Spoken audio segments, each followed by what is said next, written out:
Hello and welcome to this an Inspector Calls webinar for years 10 and 11. We're looking at Eric Birling. We're exploring Eric through some key quotations that reveal his character, link with key ideas and themes, and hopefully we'll be able to use subject terminology to analyze some of these quotations. The first set of quotations really show that Eric is a very immature and irresponsible character.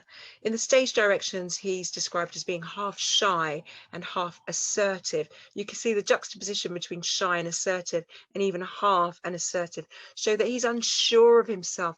He hasn't really grown in that kind of confidence, perhaps because he's been brought up under the shadow of a very dominant and powerful father and mother who've put him in his place as a child, or perhaps because of his own lifestyle. He's never really had to stand up on his own 2 feet as a man.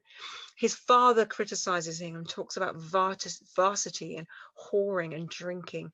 Varsity is university, and those participles, whoring and drinking, shows that he's obsessed with fun. He has a hedonistic lifestyle that really is just about sleeping around and partying, and he's not someone who's sensible or serious.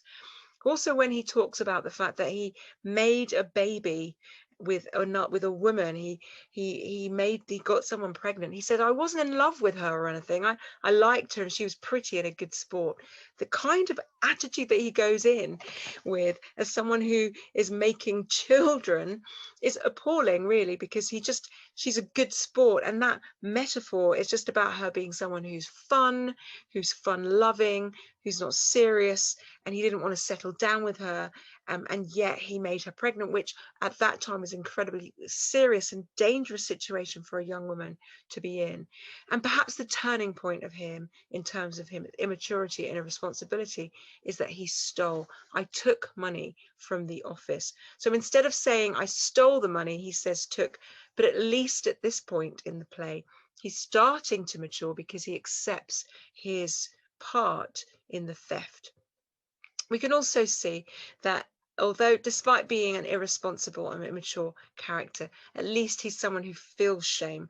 Part of the shame is a shame of being part of the Birling family. He says to Arthur Birling, you're not the kind of father a chap could go to when he's in trouble. The sense of shame here is in his father's inability really to sympathize, to have compassion, to support and help him in a time of need.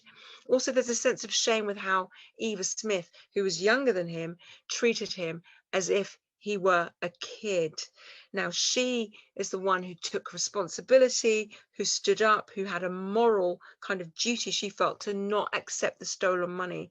And it's that sense of shame again, that he's not living up to expectations. And then he says, don't forget, I'm ashamed of you as well. Yes, both of you. He's ashamed, not just because of his family that don't support him, not just because of himself, but also because of their responses and their attitude to the death of this girl. Finally, we can see that he does change. There's a sense of change in Eric Birling because he's remorseful. He's nearly at breaking point when he says, then you killed her. He understands that his mother's cruelty denied the mother of his child any financial support. He also says that we did her in all right. He understands that as a whole, the whole family and Gerald Croft were responsible. And he says, this girl's still dead, isn't she? Nobody's brought her to life, have they? So the tag question, isn't she? Have they, is emphatic. He's trying to make sure that the rest of the characters do not dismiss the fact that their consequences have caused death, that he's actually saying that they have blood on their hands and they're murderers to a certain extent. So we can see this irresponsible and immature character has a turning point. He starts to feel shame and remorse, which will lead to his growth and his change. I hope that this has helped you understand Eric Birling more. Thank you for joining me.